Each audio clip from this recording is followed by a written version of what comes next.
Chapter 24. The lulling thrum of rain greeted Mateo. Outside, a storm churned the ocean to frothy waves. Rain sluiced down clear window panes and gathered in puddles. He shook his groggy head, drawn from a sleep so deep he remembered nothing but closing his eyes. "By honor," he muttered as he rubbed his stubbled cheeks. He rolled over with a wince. His arm still twinged near the ghost panther bite every now and then, and he'd slept on it awkwardly. Shaking that off, he looked to the window. It must be late afternoon, almost evening. Was Vittoria still sleeping? Were the guardians safe at the quarry? A rap on the door interrupted his murky thoughts. "Majesty?" Banat called. "Come in."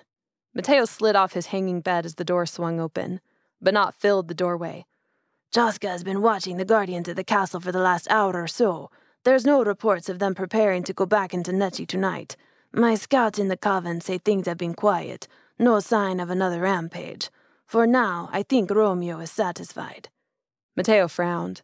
Were 2 nights of pillaging the covens enough to satisfy the landowners who demanded vengeance, even though none of them had died? His still sleepy mind took a moment to catch up. "Think it's because La Principessa showed up?" Banat shrugged. "It's hard to tell, but I imagine our presence factored into it at least a little. We have 6 captains in their own prison. They'll find them eventually, but for now they may have assumed we killed them or taken them captive. Might not want to risk any others with the end of the loaf right so close." "Thank you, Banat." Banat eyed him. "Might I suggest we wait tonight, Majesty? Go out closer to midnight." Mateo rubbed a hand over his face. He could probably sleep another 6 hours. "A wise plan, Banat." Banat nodded once and stepped back to retreat into the hall, then paused. "La Principessa has been quiet in her room today. She's there and safe, but—" He trailed off, allowing the implication to hang in the air. Last night had thrust La Principessa into the world in a big way. No doubt she had some feelings about that. He'd had years to adjust to the idea of workers regarding him as a giver. Vittoria had only just begun, and last night had revealed Romeo's brutality to a new extent. That she hadn't fled was a miracle. "Thank you, Banat." Banat disappeared as Mateo changed into fresh clothes, tied his hair back, and ventured into the hallway. A shuffling sound came from Vittoria's room before he knocked. Seconds later, she called, "Come in, Mateo." He grinned as he opened the door. "You knew it was me." She sat on the edge of a floor pillow with a half-smile on her face. Her shining hair lay around her shoulders. She set aside a comb fashioned out of a chiseled seashell and motioned for him to come in. "You have a special knock." She yawned prettily, so demure in every movement. Her head tilted to the side as she regarded him. "How are you?" "Fine." "You rested well?" "Like a rock." Her lips quirked to one side of her face. She canted her head. "How are you really doing? I mean, about the upcoming battle with Romeo." His stomach clenched at the reminder. 10 days until he'd face his brother in a hand-to-hand battle to the death. A newsbook on Vittoria's bed revealed an article about Romeo's training schedule. Trust a landowner to glory in tactics, even when the goal was killing a family member. The final battle was simple enough. The 2 opponents would fight to the death in an oval of fire, using their hands only. No magic, no weapons. Nothing but fists to the finish. Mateo had the advantage of size, but Romeo was slight, fast. All told, they'd be evenly matched, and that's what worried him the most. He'd kept the thoughts at bay on purpose, to set aside the ugly truth that he'd have to kill his brother to set the network right. He regarded the gloom outside. "Mateo?" He startled, realizing he'd been lost in thought for too long. "I'm sorry." He shook his head. I haven't allowed myself to think much about it. It doesn't feel good, I can tell you that." She regarded him with concern and compassion. He wanted to pull her into his arms and find reassurance from the power of her touch, but he held back. They stayed so carefully distant. She seemed to draw close, then pull away. He allowed her that because of all he asked of her. But oh, how he wished they could have met away from all this, on the streets, where love could have blossomed between them, without the weight of a network and the question of, "Will I die?" hanging between them. Vittoria beckoned him closer with a wave of her hand. He sat next to her, then leaned against the wall. As if she sensed his mood, she wedged herself into his side. He put his arm around her shoulders, grateful for the soothing touch. "I can't imagine having to kill Anton, so the weight of what you bear must be enormous. If there is something I can do to help." He squeezed her against him for just a moment. "Thank you, Vittoria. I feel this is something no one can help me with. Honor demands it." She leaned her head against his shoulder. He breathed in the fragrance of her hair, lavender, both subtle and sweet. "If we aren't going out tonight, I would like to see my family." She stiffened slightly in his arms, but he couldn't imagine why. She saw them every day. "Of course. I plan to stay the night, but should be back mid-morning. Will it be safe for me to continue to distribute food during the day like we used to? I assume not, but—" "No." He toyed with a strand of her hair, rubbing it gently between his thumb and forefinger. "It isn't safe anymore, but we can still go together at night. After you return, perhaps. We need to go back to the orchards and some of the farms in the south of the network." She relaxed. "I agree." Mateo thought of Romeo again, then Pear. Those thoughts led to Mare, a memory of her face, a vise clenched in his chest. Could he kill his brother? He pondered the question so long that he hadn't realized Vittoria had fallen into a light sleep on his shoulder. He remained awake, feeling every breath against his skin, her heart a steady drum next to his. The rain thrumming on the roof lulled his thoughts into a single point of clarity. There was something else he could do, had to do, before he could really face his brother in the final battle. Something he had put off for too long. That evening, Mateo transported Vittoria to her family in time to eat dinner with them. Aniko sat on his lap and tugged his hair while they laughed together. Vittoria's expression lit up every time Aniko snuggled her, which was often, or brought her all his new toys to play with. Then Mateo had transported away from the happy scene and right into the landowner coven. An elegant mansion that could comfortably house 30 witches stood near the beach, glittering chandeliers with beeswax candles visible through pristine window panes. Mateo landed a few steps away from the open glass door on the top floor balcony. His gaze trailed over an abandoned table littered with used dishes, chocolate crumbs, and half-empty glasses of wine. Then he crossed to the banister, leaned against it, and stared at the ocean. Eventually, a voice came from the darkness of the room inside. 10 days until Honor decides which of us has the greater man, brother," Romeo said as he shuffled out of the room to stand next to Mateo. They gazed out at the view without looking at each other, but Mateo could feel Romeo's tension. Mateo regarded his younger brother out of the corner of his eye, an older version of the little boy he'd been so close to, so fond of. The horror of the day Hode had stolen Romeo away played back through his mind. The screams, the pain. He and Romeo were inseparable once, back when Mare smiled because Romeo was there, because Romeo was her deepest joy. And Mateo was her deepest reminder of a husband she loathed, a reminder she didn't really have room for. Now, Romeo might as well have been an unknown face in a sea of landowners. Hode's influence did that to witches. Time with him separated witches from their emotions, taught them to strategize for their own personal benefit first, then created fanatics to the cause of the landowners. Mateo couldn't even blame Romeo for what happened between them. Maybe it was his fault. He didn't stop Hode, didn't offer himself up, didn't try hard enough to break Romeo free. He should have fought harder. Regret filled him, and not for the first time. Romeo had been kind, caring. They'd played together, and Mateo missed that boy, missed the opportunity to see who that Romeo would have been. What horrors did Romeo experience living with Hode? Eventually, anyone would have become a monster. Mateo shoved those thoughts away to glance over the world behind Romeo's sprawling mansion. Leafy fronds, trails through a garden maintained by magic because the loose sandy soil yielded little life. The crashing sea. "You have nothing to say, brother?" Romeo asked, breaking Mateo's thoughts. "No glib response that Honor would only choose you." "Honor," Mateo said, barely able to wrap his lips around the noxious word. For their ancestors, honor may have actually meant something. "Perhaps." A sheet was knotted around Romeo's waist. He wore nothing else, and bruises dotted his arms, no doubt from training. Romeo had bulked up the past year. His shoulders were strong, if not meaty. He had a wiry kind of power. Mateo eyed him.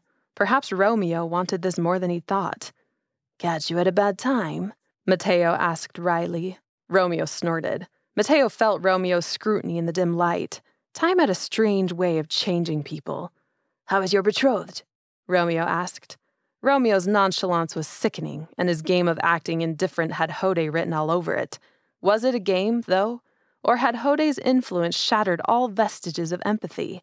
Mateo had always hoped that Romeo's indifference to other witches was smoke and mirrors. But was it? How different he wished this life could be. Does Per know that you have a peace agreement already arranged, unsigned of course, with the Central Network? Mateo asked. It was a stab in the dark, of course. He hardly knew Romeo, but it's what Mateo would have done in his position. Romeo loved the landowners, and he'd want a smooth transition of power. Hode had spent years trying to gain back land he claimed the Central Network had taken from them. Since Hode's health had failed, Romeo had pulled the Guardians away from the border to focus on defending Nechi and other cities from rebel riots. Without a proper agreement in place, however, there was no doubt the Central Network would begin harassing the East as soon as Hode died. The landowners wouldn't like it, which meant Romeo wouldn't either. Romeo paused for a breath, an indication of his surprise, maybe a chance to decide how to respond to such a wild question. I assume he does. Per doesn't speak with me anymore, hasn't since the fall. Not surprising, but interesting. He'd never approve. Mateo tutted. His voice mimicked Hode's. Peace is a weak idea. If you want something, you fight for it, and you live prepared to fight for it until your dying day. Romeo didn't even flinch, but Mateo thought he detected something in his tight expression. Per has his own ideas, Romeo finally muttered. Many of them. Mateo nodded. He probably doesn't like your plan to disband the council and install a younger generation of advisors either. Romeo cast him a sidelong glance. That had been another wild assumption on Mateo's part, but the annoyance in Romeo's face all but confirmed it. He'd be a fool not to get rid of the current council. Young blood was far more malleable. It was half of Mateo's plan, at least. There were specific counselors he'd get rid of, and others he'd keep if they were willing. But Romeo would want to drive his already deep stakes further into his beloved landowners, quietly retiring other counselors and offering those jobs to the next generation. Likely, Romeo had already made promises to many of the old goats to install their sons and ensure a stable succession of power in the family. You have room to talk about Per's disapproval? Romeo asked. Mateo laughed. Not at all. Why are you here? A hint of something lingered in Romeo's voice. Mateo couldn't fathom why, but he thought he heard a little boy under the words. There were 1,000 reasons he'd come, but they all came down to one point. Mer wept over you for years. Romeo stiffened. That day, Mateo shook his head. That terrible day Per took you away. She was inconsolable. One of the workers had to set a blessing on her to get her to calm down. She fell asleep, but woke weeping in the middle of the night. Romeo's jaw ticked. Per almost knocked me senseless when he hit me, Mateo continued. Staying conscious was a struggle at first, but I did come after you, Romeo. My vision was almost black, but I stumbled outside to run to the castle because I didn't have the presence of mind or the power to transport that far. And I tried. I ran for half an hour and screamed your name until my voice was hoarse. Mateo touched his head, recalling it all. I passed out twice. Someone must have come after me, because after the second time I woke up at home. Mer was crying in the other room. Her sobs, they rang through the house for weeks. A gentle brush of wind stirred his hair. It pulled Mateo out of the memories. He turned to Romeo, not surprised to see a glassy expression and cold eyes. It's the way Romeo had looked before the test of courage, before he'd gone a bit noble and given Mateo the whelp, before his cryptic comment that he owed Mateo something. I don't want to kill you, brother. I wanted you to know that. Romeo contemplated that for a long time. Mateo couldn't take the burdened silence, so he finished what he'd come to say. Mer always preferred you, always. You were the sweeter son, softer, the one who cared for her more than I did. She saw too much of Hode in me, I think. Why do you think he took you? Who do you think he wanted to punish? Mer. It was all about getting back at Mer. Romeo's nostrils flared. This wasn't about us, but we have to pay for it. It doesn't matter, Romeo replied. The past is over. You're a fool if you stay in it, Mateo. A distracted fool. You can't win. You could never even anticipate what... Romeo stopped as if forced. We can come to an agreement. Something else. Anything but this. We don't have to kill each other to find whatever we're chasing. There has to be a way to dissolve the law of rights. I can offer you a position of power, a say in decisions, something. Anything but this. Romeo, we're brothers. I haven't forgotten. Romeo stiffened, chin tipped back to meet Mateo's challenge. Mateo forced his shoulders to relax, his voice to soften. We will always be brothers.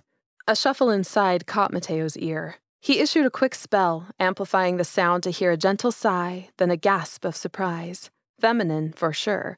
Not paid, nor a worker in the house, for Romeo wouldn't ever allow a paid girl to fall asleep, and no worker would dare be caught in the landowner bed. How interesting his brother had suddenly become. Romeo's left shoulder twitched, as if he wanted to go. Your Vittoria surprised me at the ball. The tension had left his shoulders, but he still looked uncomfortable. Mateo affected casual surprise at the change in conversation. An intentional switch, likely. Romeo wouldn't want to talk about dissolving the law of rights or reconciling his brothers. But he might not want Mateo to pay attention to the woman inside, either. Vittoria surprises me constantly, Mateo murmured, allowing his affection to bleed into the words. It threw Romeo off, because Romeo studied him for a good 5 seconds before he continued. Jode will do anything to stop you. He's not dead yet, Mateo. His mind still works like a clock, and he refuses to accept that once he dies, he won't be able to control what we do. To him, that's losing. And only fools lose. Romeo paused to take a breath. It means he'll do anything, and there's... He trailed off again.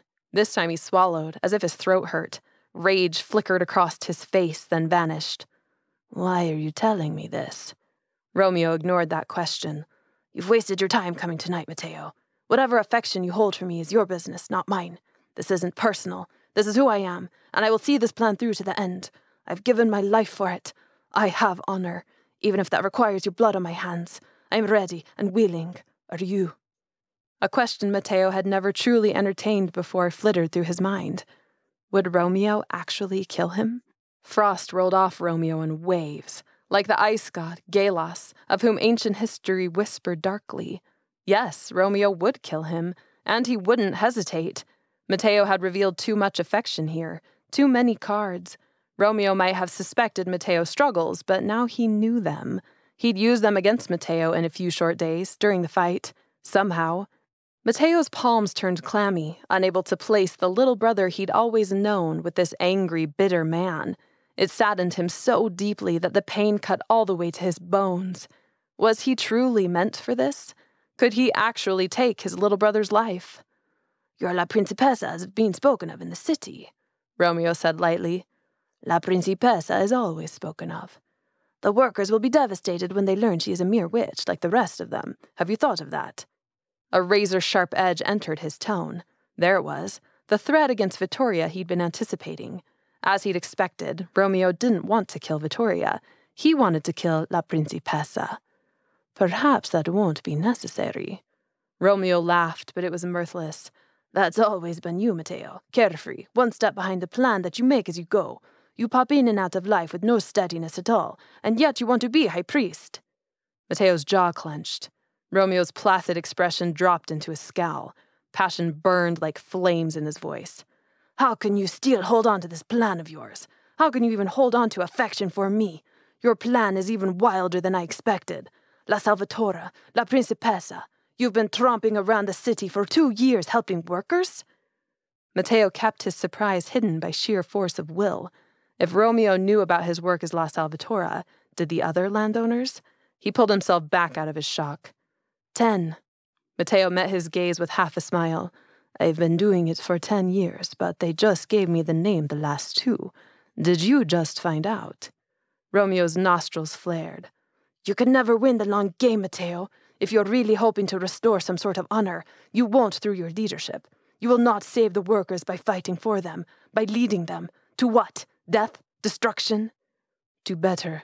I will lead all of the witches to better. Romeo ignored him, disgust in his voice. Workers cannot stand against magic and guardians in progress. They will desert you before you can save them. Surely you must see that. So why? Why make this worse for them? Insubordination will not be tolerated by the next leader. Romeo hit a hot, painful mark inside him. It vibrated, shaking him. Why am I doing this? He thought. There had always been doubts and would always be doubts in a world such as this. But Mateo felt oddly exposed, vulnerable, open. 1,000 new doubts whispered from the depths of his mind, finally uncaged. He was doing this because he must, because their family had brought this dark legacy to the East, and he would undo it to strive for something better. That had to be enough. He met Romeo's exasperated glare. For several long moments they stared at each other. Then Mateo put a hand on Romeo's shoulder. I love you, brother. Even if you do kill me, I still love you and won't blame you. Let that be the end of it. A vast, fathomless chasm lived between the two of them, one he had no idea how to manage, one he had no courage to cross. There had long been too much water under that bridge. Now the bridge was swamped, gone. For all intents and purposes, his brother was dead. With a final thrum of agony, Mateo mentally separated the brother he loved from the usurper trying to claim the throne. In his little brother's place was the implacable Romeo. A different man Mateo had to kill. Mateo stepped back. Romeo's glare deepened as Mateo hesitated, then transported away without another word.